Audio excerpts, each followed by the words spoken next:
So hi guys, आज मी निघाले होते माझ्या मावशीच्या घरी, पण त्याआधी आम्ही डिसाईड केलं की पुणे कॅम्पमध्ये जाऊन नेक्स्ट मंथच्या ट्रिपची थोडीफार शॉपिंग करूयात. सो खूप ट्रॅफिक नंतर फायनली मी पोचले कॅम्पमध्ये. मावशीला भेटले, आजीला आणि बहिणीलाही भेटले.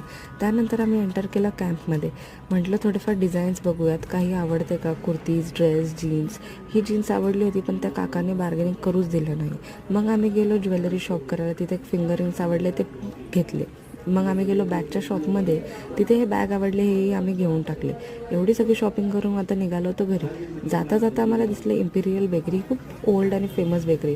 इथला कपकेक आम्ही खाऊन खूप एन्जॉय केला आणि खूप टेस्टी होता. आता निघालो होतो घरी पोचताच मस्त रिलॅक्स वाटलं, फ्रेश झालो. आणि आज मी येणार होते म्हणून मामाने बिर्याणी आणि मच्छीचा बेत केला होता. सगळे आम्ही फ्रेश होऊन बसलो होतो जेवायला. खूप टेस्टी जेवण होतं. मग आमच्या आजीने थोडंफार आम्हाला एंटरटेन केलं. मग आम्ही सगळ्यांनी थोडा डान्स केला आणि आता आम्ही सगळे बाहेर बसून गप्पा मारत